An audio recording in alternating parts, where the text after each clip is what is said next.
안녕하십니까? 반갑습니다. 공동주택관리실무의 정석 제2편 사업자 선정의 정석 제2부 강의를 시작하겠습니다. 사업자 선정의 정석 제2부는 주택관리업자 및 사업자 선정 지침 본문 내용, 감사 사례, 질의의 신순으로 설명드리겠습니다. 세 번째, 소제목 주택관리업자 및 사업자 선정 지침 본문입니다. 먼저 입찰 공고의 방법입니다. 공고 주체는 사업자 선정의 주체인 입주자 대표회 또는 관리주체입니다. 입찰 공고는 단지 인터넷 홈페이지 공동주택관리정보시스템 동별 게시판에 하도록 규정되어 있습니다. 입찰 공고 시기는 입찰서 제출 마감일의 전일부터 기산하여 일반적인 경우는 10일 전, 긴급 및 재공고는 5일 전이며 현장 설명회를 개최하는 경우 입찰서 제출 마감일 전일부터 기산하여 5일 전에 현장 설명회를 실시하고 현장 설명회 전일부터 기산하여 5일 전에 공고하여야 합니다. 공고기간 산정 방법은 예시한 표를 참고하시기 바랍니다. 다음은 지침 제16조 및 제24조에서 규정하고 있는 입찰 공고 관련 기준입니다. 주택관리업자와 공사 및 용역사업자 선정을 위한 입찰 시 공통적으로 적용되는 사항부터 알아보겠습니다. 입찰서 제출 마감은 근무일의 17시까지, 개찰일 시는 입찰서 제출 마감 1시간 이후로 규정하고 있습니다. 입찰서 제출 마감일의 근무일이란 토요일, 공휴일, 대체 공휴일을 제외한 날입니다. 입찰 공고 기간을 지침에서 정하는 기간을 초과하여 공고한 경우 입찰서 제출 마감 시간을 17시 이전으로 할 수 있는데 이 경우 입찰 공고에 명시하여야 합니다. 또한 동 지침에서는 입찰 공고문과 전자입찰 시스템 게시 내용이 상이한 경우 입찰 공고문 내용이 우선하는 것으로 규정하고 있으며 입찰 공고일, 현장 설명일, 입찰서 제출 마감일이 공고문과 다른 경우 전자입찰 시스템에 게시된 날이 우선하는 것으로 정하고 있습니다. 지침 제16조에서는 주택관리업자 선정을 위한 입찰 공고 시 명시하여야 할 내용 12개 항목을 구체적으로 열거하고 있습니다. 특이사항 위주로 설명드리겠습니다. 적격심사제의 경우 세부 배점 간격이 제시된 평가 배점표를 공고 내용에 포함하여야 합니다. 제출서류는 지침 제19조에 따른 제출서류에 한하도록 하고 있으며 입찰 참가, 자격 또한 지침 제18조의 참가 자격 제한에 대한 사항에 한하도록 명시하고 있습니다. 그 밖에 입찰에 필요한 사항은 제1호에서 제11호까지의 사항 외 계약 체결과 관련하여 설명이 필요한 사항 또는 기타 사항을 기재하는 것으로 설명하고 있습니다. 지침 제24조에서는 공사 및 용역사업자 선정을 위한 입찰 공고 시 명시해야 할 12개 항목을 열거하고 있습니다. 특이사항을 살펴보면 제출서류는 지침 제27조에서 정하고 있는 제출서류에 한하도록 하고 있으며 입찰 참가, 자격 또한 지침 제26조의 참가 자격 제한에 대한 사항에 한하도록 명시하고 있습니다. 하자 보수 보증금 예치율을 입주자 대표의 의결로 결정하는 경우 하자 보수 보증금 예치율. 그 밖에 입찰에 필요한 사항은 제1호에서 제11호까지의 사항 외 계약 체결과 관련하여 설명이 필요한 사항 또는 기타 사항을 기재하는 것으로 설명하고 있습니다. 그리고 동조항에서는 공사 및 용역사업자 선정을 위한 입찰 공고 시 입찰 가격 상한을 공고하는 방법을 제시하고 있습니다. 3개소 이상의 견적서, 지방자치단체의 자문 검토 결과, 건축사 등 해당 입찰과 관련된 전문가 확인 그리고 공동주택관리지원기구인 중앙공동주택관리지원센터의 자문 검토 결과 중 하나에 따른 방법으로 입찰 가격 상한 가격을 정하여 공고할 수 있습니다. 지침 제17조 및 제25에서는 주택관리업자, 공사 및 용역사업자 선정을 위한 입찰 관련 현장 설명회를 개최하는 경우 예시하는 항목 중 필요한 사항을 설명하도록 규정하고 있습니다. 주택관리업자 선정의 경우 세대수, 동수 등 관리 대상을, 공사 및 용역사업자 선정의 경우 공사 및 용역 현황 등 사업 여건을 설명하도록 하고 있으며 공통적으로는 각각의 입찰 공고 내용의 구체적인 설명, 그 밖의 입찰에 관한 질의, 응답 등을 하도록 규정하고 있습니다. 또한 각 조항에서 열거한 항목 외의 사항을 추가로 제시할 수 없음을 명시하고 있습니다. 이 내용은 특히 유의하여야 합니다. 입찰 공고문에 명시하지 아니한 제출서류 등을 현장 설명회에서 추가로 요구하는 등의 사례는 동 조항의 위반에 해당됩니다. 다음은 입찰 참가, 자격의 제한에 대해 알아보겠습니다. 지침 제18조에서 규정하고 있는 주택관리업자 선정을 위한 입찰 시 참가 자격 제한입니다. 7개 항목 중 특히 유의해야 할 사항 위주로 알아보겠습니다. 입찰과 관련하여 물품, 금품, 발전기금 등을 제공하거나 제공하기로 약속한 자, 입주자 대표회의 구성원 및 그 배우자, 직계 존비속이 임직원으로 소속된 주택관리업자, 그리고 입찰 담합으로 공정거래위원회로부터 가징금 처분을 받은 후 6개월이 경과되지 아니한 자는 입찰 참가 자격이 제한됩니다. 입찰 공고일 현재 열거대 7개 항목에 해당하는 자는 경쟁 입찰에 참가할 수 없으며 입찰에 참가한 경우 무효입니다. 단, 제5의 금품 등을 제공하거나 제공하기로 약속한 자의 기준일은 입찰서 제출 마감일까지입니다. 기타 사항입니다. 주택관리업자는 영업지역의 제한을 받지 않습니다. 따라서 입찰 공고 시 지역 제한을 할 수 없습니다. 다음으로 지침 제25조에서 명시하고 있는 공사 및 용역사업자 선정을 위한 입찰 시 참가 자격 제한을 살펴보겠습니다. 총 6개 항목 중 특히 유의할 사항을 알아보겠습니다. 입주자 대표의 구성원과 배우자 및 직계존비속 또는 관리사무소장, 관리직원이 운영하는 사업자는 입찰 참가 자격이 없습니다. 금품 등의 제공 또는 약속을 한 경우와 담합 관련 공정거래위원회 가징금 처분 관련 내용은 주택관리업자 선정 시 참가 자격 제한 내용과 동일합니다. 입찰 참가 자격 제한을 적용하는 기준일은 입찰 공고일 현재입니다. 단, 제4호의 금품 등의 제공 관련 사항은 입찰서 제출 마감일이 기준일입니다. 참고로 사업자는 영업지역의 제한을 받지 아니하지만 해당 법령에서 제한하는 경우는 예외입니다. 다음은 경쟁 입찰 시 제출 서류입니다. 지침 제19조에서 명시하고 있는 주택관리업자 선정을 위한 입찰 시 제출 서류는 11개 항목입니다. 1호부터 7호까지의 일반적인 제출 서류는 화면으로 확인하겠습니다. 8호, 9, 10호의 서류는 2024년 4월 11일부터 추가된 제출 서류입니다. 추가된 제출 서류는 산출 내역서, 입찰보증금 현금 납부 영수증 또는 입찰보증보험증권이나 공제증권, 주택관리업자 등록, 시, 군, 구에서 발급한 입찰 공고일 전일 기준 최근 1년간 행정처분 확인서입니다. 마지막 제11호에서는 그 밖에 입찰에 필요한 서류에 대해 규정하고 있습니다. 그 내용은 지침 제18조 제1항 제7호, 즉 공정거래위원회 가징금 처분과 관련한 추가 서류 및 본 조항 제1호부터 제7호와 관련한 추가 서류에 하나고 그 밖의 서류를 포함하지 못하는 것으로 규정하고 있습니다. 간혹 본 조항에서 열거한 서류 외에 입주자 대표의 또는 관리주체가 임의로 정한 서류를 입찰 시 제출 서류로 요구하는 경우가 있는데 이는 지침의 위반에 해당하며 입찰 관련 분쟁의 원인이 될 수 있으므로 특히 유의하여야 합니다. 이어서 지침 제27조에서 규정하고 있는 공사 및 용역 사업자 선정을 위한 입찰 시 제출 서류입니다. 제2호, 제10호 및 제11호를 제외하고는 직전 페이지에서 설명한 주택관리업자 선정 입찰 시 제출 서류와 동일합니다.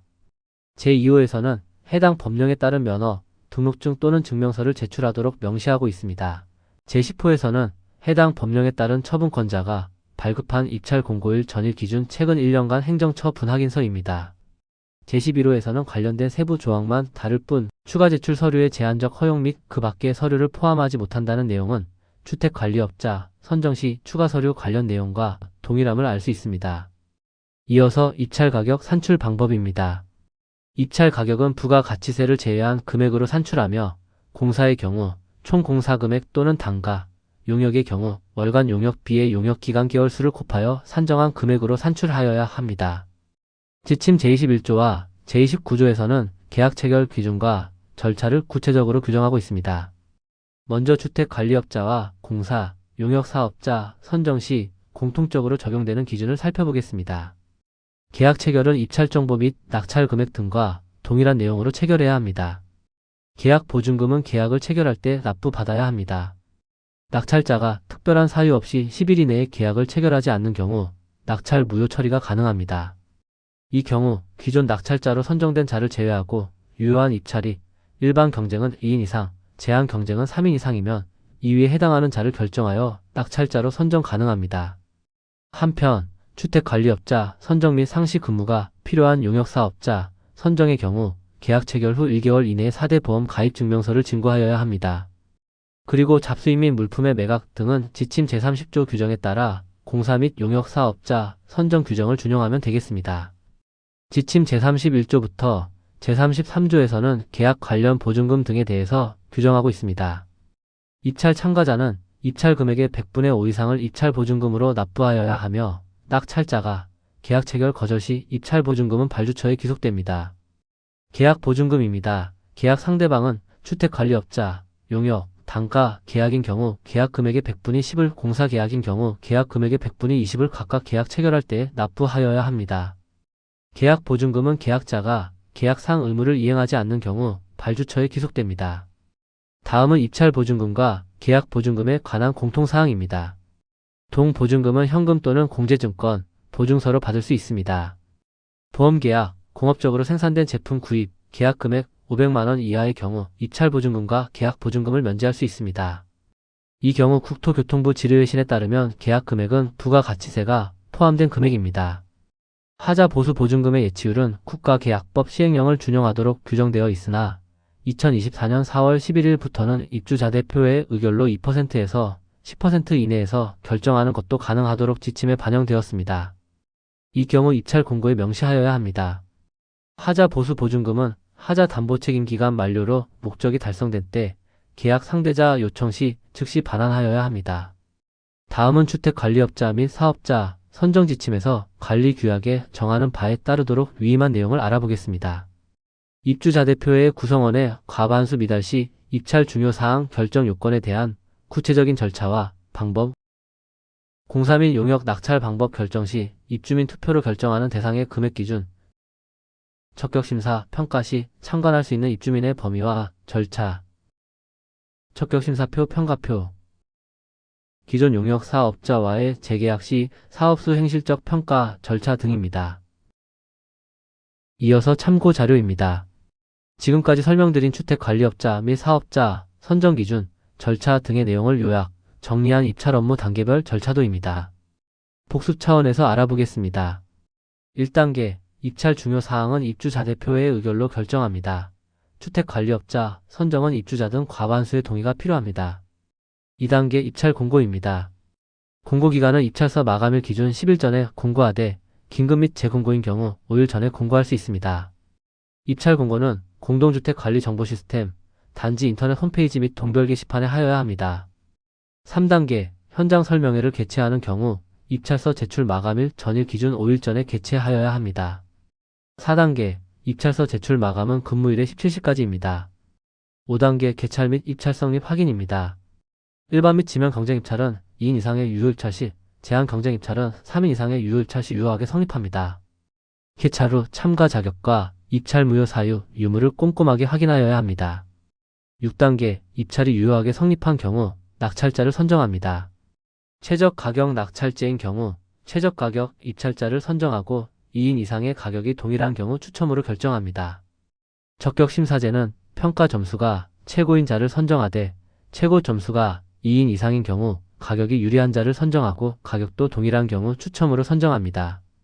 7단계 선정 결과 공개입니다. 낙찰자 결정일 다음날 18시까지 공동주택관리정보시스템 홈페이지 및 동별 게시판에 선정 결과를 공개하여야 합니다. 8단계 계약 체결입니다. 계약 상대자가 특별한 사유 없이 10일 이내에 계약을 체결하지 아니한 경우 최초 낙찰자를 제외하고 유효 입찰 조건에 해당하는 경우 적격 2순위 업체를 낙찰자로 선정할 수 있습니다. 마지막 9단계 계약서 공개입니다. 계약 체결 1개월 이내 홈페이지와 동별 게시판에 계약서를 공개하여야 합니다. 네 번째 소제목 감사 사례입니다. 감사 사례는 2024년 경기도 공동주택관리 감사 사례집을 분석하고 요약한 내용을 설명드리겠습니다. 2024년 1년 동안 사업자 선정 분야에서 가장 많은 감사 지적을 받은 사례는 사업자 선정 결과 공개 부적정과 용역 재계약 시 사업수 행실적 평가 절차 부적정이었습니다. 사업자 선정 결과 공개의 경우 지연 공개, 미공개, 공개 항목 누락 등이 지적되었으며 사업 수행 실적 평가의 경우 관리 규약에서 정한 평가기한, 평가 결과의 게시 장소, 게시 내용, 게시 기간 등의 위반 사례가 대부분이었습니다. 다음으로 계약 보증금 징구 부적정입니다. 계약 보증서의 지연 수납, 미수납, 과소 수납 등이 주요 위반 사례였습니다. 기존 사업자 재계약도 위반 사례가 많았습니다. 입주자 대표의 의결 내용과 상이하게 재계약 체결, 입주자 대표의 미결, 용역사업자, 재계약의 경우 사업수행 실적평가, 미실시 등이 주요 위반 사례였습니다. 이어서 계약서 공개 부적정입니다. 계약서의 미공개, 홈페이지 및 동별 게시판 공개 누락 등이 지적되었습니다. 다음은 근로자가 상주하는 경비, 청소 용역의 경우 계약 체결 후 1개월 이내에 4대 보험 가입 증명서를 진구하여야 하나 이를 이행하지 않은 사례도 다수 지적되었습니다. 다음은 입찰 공고 부적정입니다. 입찰 공고 시 입찰 무효를 알리는 방법, 계약 기간, 적격 심사, 평가, 배전표 등을 공고에서 누락한 경우와 입주자 대표의 의결과 입찰 공고 내용 불일치 등이 주요 지적 사항이었습니다. 수의계약 체결 부적정 내용은 경쟁 입찰 대상을 특별한 사유 없이 수의계약으로 체결한 경우 소액 수의계약 시 2인 이상의 견적서 미증구, 수의계약 전 입주자 대표의 미결 등입니다. 기타, 관리규약에서 정하는 바에 따른 낙찰 방법 결정을 위한 입주민 투표 미이행, 적격심사, 회의 개최 절차에 대한 관리규약 규정 미준수, 회의록 작성 부적정, 적격심사, 평가주체 및 평가위원 정족수 부족, 계약 체결 시 계약주체 위반, 주택관리업자, 재계약 시 입주자 등 과반수 동의 절차 미행, 입찰 참가자에게 통보 없이 조기 개찰 등이 법규 위반 사례로 지적되었습니다. 다음은 경기도에서 공개한 2022년과 2023년 기간 중 과태료 부과 현황입니다. 사업자 선정 및 계약 주체 위반으로 과태료를 부과한 사례입니다.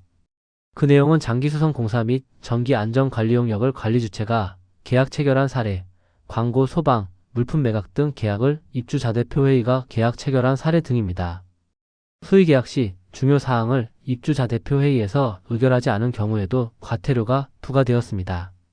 또한 계약서 미공개 및 지연 공개, 사업자 선정 결과, 지연 공개 및 적격 심사, 평가 결과, 누락 공개, 입찰 공고 시 입찰 무효 이유를 알리는 방법, 공고 누락, 입찰 가격 산출 방법 및 기준 누락 공고에 대해서도 과태료를 부과한 사례가 있습니다. 이어서 5번째 소제목 질의회신입니다. 관리 현장 실무에 도움이 될 수 있는 질의회신 몇 가지를 요약해서 소개하겠습니다.